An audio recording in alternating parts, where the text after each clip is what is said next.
Ազգային ժողովի հարգելի նախագահ, հարգելի գործընկերներ, սիրելի ժողովուրդ։ Այս ամբիոնից հնչում են հայտարարություններ, որոնց հետ ես մեղմ ասած հաշտ չեմ։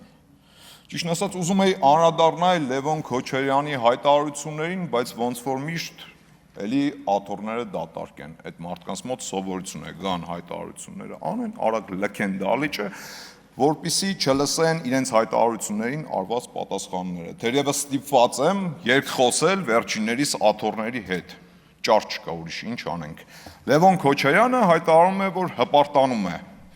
Փորձենք հասկանանք ինչի համար է հպարտանում։ Հոկտեմբերի 27-ի համար է հպարտանում։ Մարտի 1-ի համար է հպարտանում։ Պապլավոկի զուգահանում Պողոս Պողոսյանի սպանության համար է հպարտանում։ Այն քաղաքական հետապնդումների ու սպանությունների համար է հպարտանում։ Ինչի համար է հպարտանում։ Ափսոս դալիճում չէր։ Հուսով եմ գոնե կարձագանք էր տեղից։ Երկրորդ, այս նույն խմբակցությունից անընդհատ ինչ որ փորձեր են արվում այս ամբիոնից քաղաքացիական պայմանագիր կուսակցության падգամավորներին մեղադրել ինչ-ինչ կոռուպցիոն գործարքների մեջ։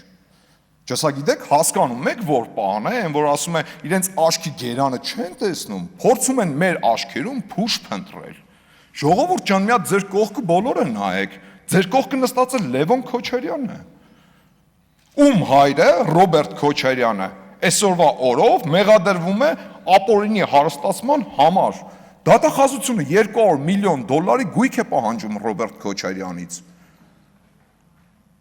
Բայց նույն խմբակցության падգամավորները, որ այս ամբիոնից գալիս են, ելույթ են ունենում, ինչ-որ կոռուպցիոն դեպքեր են փորձում փնտրել գտնել, բա մի օր ձևի համար Ռոբերտ Քոչարյանին հարկ չեն տվել, թե այդ ոնց եղավ, որ նախագահի 400,000 դրամ աշխատավարձով հանկարծ միամիտ դարձար Աֆրիկայում ոսկու հանքի տեր, դարձար Հունաստանում առանձնատան տեր, Աֆրիկայում էկզոտիկ կենթանիների որսի էր մասնակցում ու ըստ մամուլի հրապարակումների ամեն արած կենթանու որսի համար $50,000 գումար էր վճարում, վերջում էլ թամբում ու նկարվում էր։ Բա մի հատ հարց չեք տալիս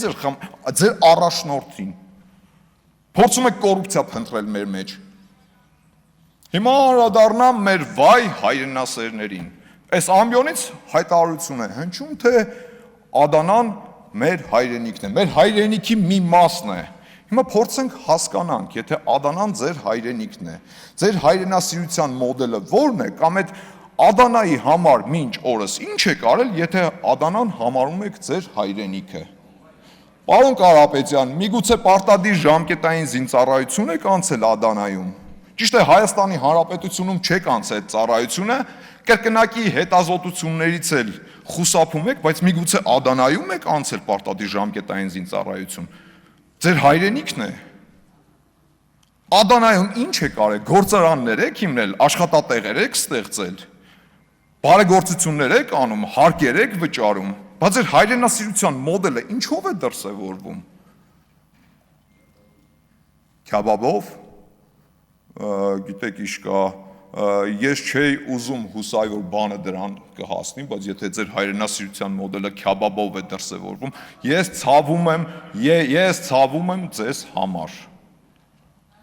Հարցը գիտեք ինչումն է, մարդիկ գալիս են երկրի թիվ 1 քաղաքական ամբիոնից կանգնում հայտարարություններ են անում, հայրենասիրական, հուսալով, որ այդ հայտարարությունների համար համակրանքի կարժանանան ու իրանց կծափահարեն զուտ նրա համար, որ այդ տեսեք մարդը Ադանան համարում է իր հայրենիքը։ Լավ, ինչ եք արել Ադանայի համար, ինչ եք պատրաստվում անել հայրենիքի համար, Ադանայի համար։ Ասեմ ձեզ, ոչ մի բան չեք արել ու վստահ եմ, չեք էլ անելու։ Ընդամենը փուչ հայտարարություն էր այս ամբիոնից արված, հուսալով, որ դրա համար ձեզ կծափահարեն, կասեն, այ տեսեք ինչ հայրենասեր մարդ էր։ Ընդամենը այդքան բան, բայց պարոն Կարապետյան, վաղուց Հայաստանի Հանրապետությունում անցել են այն ժամանակները, երբ որ այդ փուչ հայրենասիրական հայտարարությունների համար մարդկանց ծափահարում են ու հայրենասեր են համարում։ Ու այո, նաև անցել են այն ժամանակները, երբ շարքային ընդդիմադիր գործիչի կերպարում ձեզ կարող եք թույլ տալ ամեն տեսակ հայտարարություն անել։ Այդ թվում օրինակ ինչպես ապրիլի 24-ին Ցեղասպանության զոհերի հուշահամալիրի դիմաց հայտարարեցիք, որ Լեռնային Ղարաբաղը ստեղծման օրվանից ճանաչված անկախ հանրապետություն է եղել։ Վերահաստատում եք, պարոն Կարապետյան, այդ հայտարարությունը։ Լեռնային Ղարաբաղը ստեղծման օրվանից ճանաչված անկախ հանրապետություն է եղել, թե ոչ։ Հուսով եմ կարձագանքեք սրան հաջորդ անգամ։ Կամ կհերքեք, կամ կվերահաստատեք։ Հերքելու դեպքում ձեր մեջ համարձակություն կգտնեք դրա համար ներողություն խնդրել, որ կեղծիք եք հայտնել։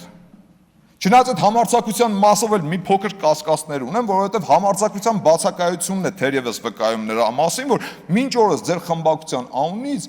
ներողության հայտարարություն չի հնչել ձեր падգամավորներից մեկի արած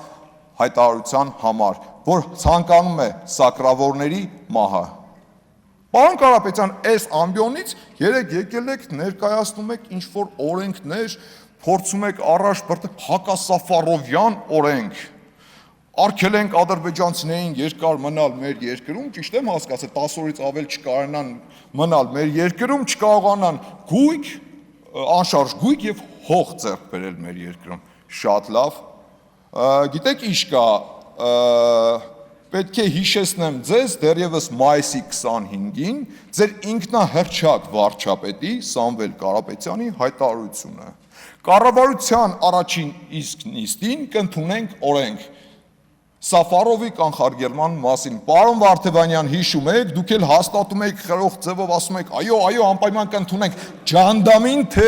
կառավարության նիստերին օրենքներ չեն ընդունվում։ Կարևորը վստահ եք դուք ձեր քայլերի մեջ։ Պարոն Կարապետյան, ձեր քաղաքական առաջնորդը Սամվել Կարապետյանը կառավարության նիստին օրենք է պատրաստվում ընդունել։ Դուք եկել եք ստեղ մեզանից, ինչ եք ուզում։ Ով ենք մենք, որ ընդհանրապես քննարկման առարկա սարքենք ձեր ինքնահռչակ վարչապետի որոշումները։ Մենք այդքան կանք, կարևոր է այդ մարդը վստահ ձևով իր որոշումը կայացրել է։ Գնացեք, ձեր կառավարության նիստերը գումարեք եւ օրենքներ ընդունեք ձեր կառավարության նիստերում։ Դրա փորձառությունը դուք վաղուց արդեն ունեք։ Այդ հարցում մենք ձեզ չենք կարող օգնել։ Կներեք եւ շնորհակալ եմ։